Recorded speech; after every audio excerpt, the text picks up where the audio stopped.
அம்மா ஏய் என்னமா ட்ரை பண்ற? இப்ப எனக்கு ஒன்றும் புரியல. பண்ற வேலையெல்லாம் பண்ணி முடிச்சுட்டு இப்போ உட்காந்து சிம்பத்தி கிரியேட் பண்ண ட்ரை பண்ணிட்டு இருக்கியா? காலங்காத்தால உட்காந்து ஒரே ஒப்பாரி, காலைல மட்டும் இப்ப லைவ்ல உட்காந்து ஒப்பாரி தான் வச்சுட்டு இருக்காங்க. நான் ஒன்னே ஒன்னு கேட்கிறேன், நீங்க தானே இவ்வளவு தப்பையும் பண்ணிருக்கீங்க. நீங்க அங்கேயும் ஒரு கேம் விளாண்டுருக்கீங்க, இங்கேயும் ஒரு கேம் விளாண்டுருக்கீங்க. அது மட்டும் இல்லாம கமாருதீன் கிட்ட ரொம்ப ஒரு மாதிரி பெய் காதல் கல்யாணம் அப்படின்ற மாதிரி எங்கேயோ எல்லையை தாண்டி போக ட்ரை பண்ணிருக்கீங்க. அப்ப கடைசியில் ஆதிரை அவர்கள் வந்து உங்களுக்கு ஒரு அட்வைஸ் மாதிரி கொடுத்துருக்காங்க. அந்த அட்வைஸ் புண்ணாக்க தலையில போட்டுக்காம கமாருதீன் காதலை கொண்டு போட்டிருக்கீங்க. அதனால நேற்று நைட்டு கமாருதீன் வந்து ஒரு பிரச்சனை பண்ணிட்டாப்ல. பிரச்சனை பண்ணிட்டு இப்ப கமாருதீன் வந்து நான் பேசக்கூடாதுன்னு சொல்லி முடிவு பண்ணிட்டு அவர் தள்ளி இருக்காப்ல. தள்ளி இருக்க கமாருதீன் என்ன பண்ணிருக்காப்ல, துஷாரை கூட்டு துஷாரு பார்த்து உஷாராரு துஷாரு, அந்த பொண்ணு கொஞ்சம் வித்தியாசமா இருக்குது, அப்புறம் வேற ஏதாவது பண்ணி விட்டுருவா, கொஞ்சம் சேஃபா இருந்துக்கோ, நான் பேச மாட்டேன், இதுக்கப்புறம் நீயும் பேசாத அப்படின்னு சொல்லியிருக்கான். எப்படி ஆதிரை அவர்கள் அரோரா ஆகிய உங்களை காப்பாற்ற ட்ரை பண்ணாங்களோ அதே மாதிரி கமாருதீன் அப்படிங்கிற ஒரு நபர் இப்ப துஷார் அப்படிங்கிற நபரை காப்பாற்ற ட்ரை பண்ணாங்க. பட் ஆதிரை அவர்கள் எப்படி அரோராவை காப்பாற்ற ட்ரை பண்ணும்போது அரோரா அவர்கள் ஆதிரை சொன்ன விஷயத்தை கொண்டு அங்க கமாருதீன் சொன்னாங்களோ அதே மாதிரி கமாருதீன் அப்படிங்கிற நபர் துஷாரை காப்பாற்றுறதுக்கு இன்னைக்கு காலையில அரோராட்ட பேசாதன்னு சொன்ன விஷயத்த துஷார் வந்து அரோராட்ட சொல்லிட்டாங்க. ஸோ மொத்தத்தில் இந்த 3-4 பேருமே சரியான தற்கூரி கூட்டம். இந்த தற்கூரி கூட்டத்தை வச்சு ஒண்ணுமே செய்ய முடியாது. ஸோ ஹாட் ஸ்டாருக்கான ஒரு ப்ரோமோ வந்திருக்கு, கண்டிப்பா நீங்க பார்த்துருப்பீங்க. அதுல காலங்காத்தால நம்ம அரோரா அவர்கள் உட்காந்து ஓன்னு ஒப்பாரி வச்சு அழுதுட்டு இருக்காங்க. அழும்போது என்ன சொல்றாங்கன்னா, கமாருதீன் இப்படி மாறுவான் நான் எதிர்பார்க்கவே இல்லை, அவனை நான் ஒரு ஃப்ரெண்டா தானே வச்சிருந்தேன், அவங்ககிட்ட நான் நல்லா தானே பழகினேன், ஏன் அதுக்குள்ள இப்படி மாறிட்டான், என்கிட்ட சுத்தமா பேச கூட செய்யல, சரி பேசலங்கிறது பிரச்சனை இல்லை, என்னை பத்தி ஏன் பின்னாடி இப்படி பேசிட்டு இருக்கான், நான் என்ன தப்பு பண்ணேன்னு சொல்லிட்டு உட்காந்து பயங்கரமா அழுதுட்டு இருக்காங்க. இதுக்கு காரணம் யாருன்னு பார்த்தீங்கன்னா துஷார். ஓகேவா, இது காரணம் யாரு? துஷார். என்ன நடந்திருக்குன்னா, நேற்று நைட்டு உங்களுக்கே தெரியும் அந்த பிரச்சனை நடந்துச்சு. அப்போ அந்த பிரச்சனை நடந்தோடனே கமாருதீன் வந்து நேற்று நைட்டே முடிவு பண்ணிட்டாப்ல அரோராட்ட பேசக்கூடாது. ஏன்னா அவரோட பர்சனல் லைஃபை பத்தி பேசியிருக்காங்க, அவரை பத்தி தப்பா பேசியிருக்காங்க. அப்போ அந்த ஒரு ஸ்டாண்ட் எடுக்கிறதுக்கு அவருக்கு எல்லா ரைட்ஸும் இருக்குது, அவர் பேச வேணாம்னு சொல்லி முடிவு பண்ணிட்டாரு. ஆனா துஷாரை கூட்டு சொல்லியிருக்காப்ல, நீயும் பார்த்து பேசு, கொஞ்சம் உஷாரா இருந்துக்கோ, என்னை பத்தி இப்படி சொன்னவா உன்னை பத்தி சொல்லுவா, இவங்க எல்லாம் ஒரு மாதிரி கேம் விளையாடுறாங்க, என்னோட லைஃப்டா புரிஞ்சுக்கோ, என்னை பத்தி ஒரு கெட்டதா மைக்ல சொல்லிட்டு இருக்காங்க, அப்படிங்கும்போது வெளியே என்னோட லைஃப் தான் பாதிக்கும், அதனால நான் வந்து பேச மாட்டேன், நீயும் பேசுறத கொஞ்சம் பார்த்துக்கோ அப்படின்ற மாதிரி சொல்லியிருப்பா போல. அப்போ நல்லவனா இருந்தா துஷார் என்ன பண்ணியிருக்கணும், அதை காதலை போட்டுட்டு ஒன்னு அதை கடந்து வந்திருக்கணும், இல்லாட்டினா கண்டுக்காம பாட்டுக்கு அரோராட்ட எப்போ போல பேசியிருக்கணும். பட் இந்த பயோல என்ன பண்ணியிருக்கான், அரோராட்ட போய் சீன் போடுறதுக்கு, அரோரா உன்னை பத்தி கமாருதீன் அப்படி சொன்னா, பட் நான் அதை பத்திலாம் யோசிக்கவே இல்லை, நான் எப்பவுமே உங்ககிட்ட பேசுவேன், நீ தான் எனக்கு முக்கியம், அவன் சொன்னதெல்லாம் நான் பெருசா பொருட்டாவே எடுத்துக்க மாட்டேன், அவங்க எல்லாம் உன்கிட்ட பேச மாட்டாங்களா, அவன் பேசக்கூடாதுன்னு முடிவு பண்ணிட்டாங்களான்னு சொல்லிட்டு இங்க வந்து சொல்லிட்டான். இது தேவையா?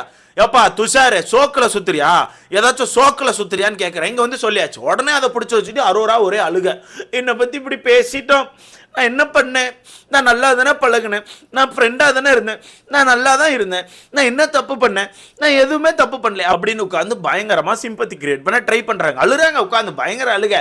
அப்போ அந்த இடத்துல துஷார் வந்து உடனே இல்லை இங்கே பாரு, அவங்க சொன்னாங்கன்னு இதாயிருமா, நான் உங்கள்கிட்ட பேசிட்டு தானே இருக்கேன், அவங்க சொன்னாங்க அதை வந்து உன்கிட்ட சொன்னேன், மற்றபடி எனக்கு எந்த ஒரு தாட்ஸுமே இல்லை, எனக்கு நீ வந்து எப்போவுமே கரெக்டாக தான் இருக்க, அதனால் நான் வந்து எதுவுமே யோசிக்க மாட்டேன், தயவுசெய்து ஆளாதுன்னு சொல்லிட்டு அவங்க சமாதானப்படுத்துறாங்க. உடனே ஆதிரை அவர்கள் வந்து உள்ள வந்து உடனே இதெல்லாம் ஒரு மேட்டரே கிடையாது, அவங்கெல்லாம் ஒரு மேட்டர்னு சொல்லிட்டு உட்காந்து அழுதுட்டு இருக்க பத்தி, அதெல்லாம் ஒரு சீனே இல்லை, தட்டி விடு அப்படின்ற மாதிரி சொல்லிட்டு இருக்காங்க. பட் இருந்தாலும் அரோரா அவர்கள் உட்காந்து அழுதுட்டு இருக்காங்க. இங்க அரோரா அவர்கள் மேல தப்பு இருக்கா இல்லையான்னு கேட்டீங்கன்னா நிறைய தப்பு இருக்குது.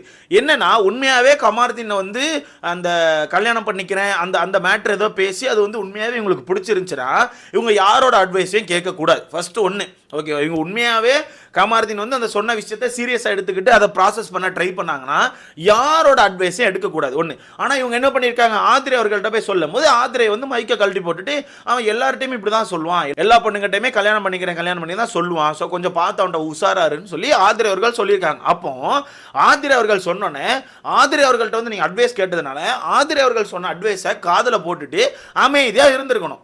ஓகே, ஒன்னே உங்க லைஃப்பை நீங்க ப்ராசஸ் பண்ணிட்டு அந்த விஷயத்துக்கு காதல போட்டு அமைதியா இருந்திருக்கணும். பட் நீங்க அங்கேயும் அமைதியா இல்லாம நேரா போயிட்டு ஆதிரை அவர்கள் இப்படி சொன்னாங்கன்னு சொல்லிட்டு கமாருதீன் சொல்லியிருக்க. ஸோ மொத்தத்துல நீ பண்ணது ஒரு கேவலமான வேலை. நீ இங்க இவனையும் நம்பல, இங்க இவனையும் நம்பல, இவனுக்கும் நம்பிக்கை துரோகம் பண்ணியிருக்க, அந்த ஆதிரை பொண்ணுக்கும் நம்பிக்கை துரோகம் பண்ணியிருக்க. நீ யாருக்கு தான் நம்பிக்கையா இருக்க, இந்த வீட்டுக்குள்ள யாருக்கு தான் நம்பிக்கையா இருக்க?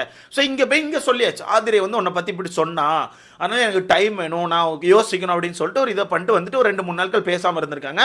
அதை வச்சா நேற்று சொல்லியிருப்பாங்க, கவனிச்சிருப்பீங்க, அதுக்கு தான் நான் உன்ட்ட 2 நாள் பேசாமல் இருந்தேன், அது எல்லாமே உண்மைதான், இப்போதான் எனக்கு புரியுது அப்படின்னு சொல்றாங்க. இந்த ஸ்டேட்மெண்ட் தப்பு. இது எனக்கு இப்போ புரியுது, நீ உண்மைதான் அப்படின்னு சொல்லிட்டு சொல்ற ஸ்டேட்மெண்ட் தப்பு. என்ன உண்மை இப்போ பார்த்தீங்க, அவனோட பர்சனல் லைஃப் எடுத்து பேசும்போது அவன் கோவப்பட தான் செய்வான். அரோரா அப்படிங்கிற நபரை பார்த்து இப்போ இந்த வீட்டுக்குள்ள யாராச்சும் நீ வெளியே வந்து இப்படி தானே காசு சம்பாதிச்சிட்டு இருந்த, இதானே பண்ண எனக்கு தெரியும்னு சொல்லிட்டு யார்கிட்டயா சொல்றாங்க. அந்த விஷயம் உங்க காதுக்கு வந்துச்சுன்னா நீங்க கேட்டுட்டு சும்மா இருப்பீங்களா? இல்ல அவங்க கிட்ட போயிட்டு என்னோட பர்சனல் லைஃப்பை பத்தி பேசாதீங்க, நான் வெளியே இன்ஸ்டாகிராம்ல என்ன வேணா பண்ணுவேன், அது மக்களுக்கு நான் வந்து எப்படி சொல்லலாம், நான் மக்களுக்கு வந்து ஒரு நல்லது பண்றேன், அதெல்லாம் உங்களுக்கு தேவையில்லை, நான் காசு வாங்கிட்டு நல்லது பண்றேன், நீங்க அதை பத்தி பேசக்கூடாதுன்னு சொல்லி சண்டை போடுவீங்களா இல்லையா? கண்டிப்பா சண்டை போடுவீங்களா? ஏன்னா உங்களை பத்திய நியூஸ் தானே வருது. அதே தானே நேற்று கமாருதீன் பண்ணியிருக்கான். அவனை பத்திய நியூஸ் வரும்போது அவன் சண்டையை போட்டிருக்கான். இதுல எப்படி அவன் தப்பாவான்? அதுல நீங்க உடனே போயிட்டு நீ இவங்க ஆதிரி அவர்கள் சொன்னது கரெக்ட் தான், நீ அந்த மாதிரி ஆள் தான் சொல்லி நீங்க வந்து அந்த இடத்துல ஒரு ஸ்டேட்மெண்ட்டை வைக்கிறீங்க. அதனால தான் கோவப்பட்டு இப்ப கமாருதீன் பேசல. பட் இப்போ இவங்களுக்கு என்ன பிரச்சனைனா இவங்க நேம் டேமேஜ் ஆயிடுச்சு. ஏன்னா நேற்று நம்ம சேதனை பேசும்போது ஒரு ஒரு விஷயத்தை கொடுத்துருப்பாப்புல, இந்த வீட்டுக்குள்ள துஷார் உங்களுக்கான கேம் பாதிக்கிறதுக்கு ஒருத்தவங்க காரணமாக இருக்காங்க, நீங்கள் வந்து ஒரு மாதிரி டிஸ்ட்ராக்ட் ஆகிட்டே இருக்கீங்க, ஸோ பார்த்துக்கோங்க அப்படின்னு மாதிரி சொல்லியிருப்பாங்க. அது யாருக்கு அப்படிங்கிறது அரோராக்கே தெரியும். அரோரா மீன் பண்ணி தான் சொல்லியிருக்காங்க. ஸோ நீங்களே உங்களுக்கு தெரிஞ்சுக்கணும், நீங்க ஒரு பெரிய கேவலமான வேலையை உருண்டை வச்சிருக்கீங்கன்னு சொல்லிட்டு ஒன்னு அந்த உருண்டையை கரைக்க ட்ரை பண்ணணும், இல்ல அந்த உருண்டையை முழுங்கிடணும். நீங்க அந்த உருண்டையை முழுங்கவும் மாட்டேன், கரைக்க மாட்டேன், தலையில தூக்கி வச்சுப்பேன்னா யாரும் என்ன செய்ய முடியும்? ஒன்னு சாலைக்கு அந்த பக்கம் நில்லு, இல்லாட்டா இந்த பக்கம் நில்லு, நடுவில் நின்னா லாரி அடி செத்து போயிடும் அப்படின்ற மாதிரி நீங்க ரெண்டு சைடுமே போக மாட்டேங்கிறீங்களே. அங்கேயும் பிடிச்சி வச்சுக்கிறீங்க துஷார், இந்த பக்கம் பிடிச்சி வச்சுக்கிறீங்க கமாருதீன். அப்படின்னா என்ன புரியல, எனக்கு புரியல. நீங்க என்ன பண்ண ட்ரை பண்றீங்க?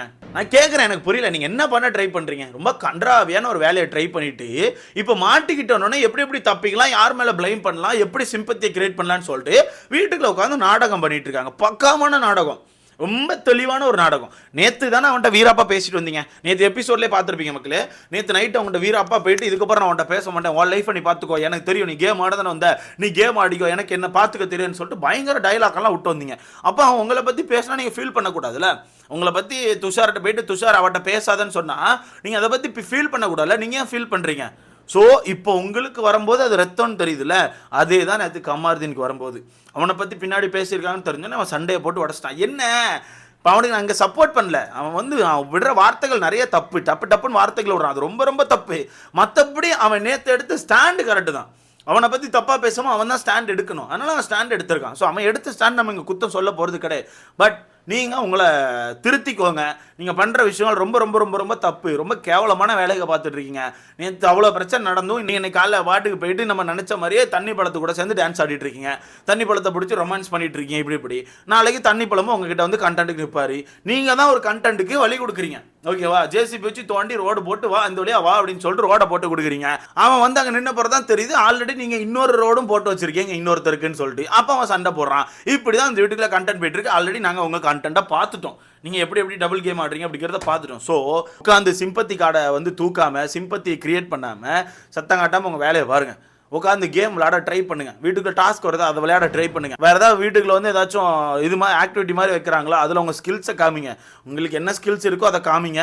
பட் அது ரொம்ப காமிச்சிங்கன்னா எனக்கு தெரிஞ்சு சென்சார் போட்டுருவாங்க, அது இப்போ ரொம்ப கஷ்டம்.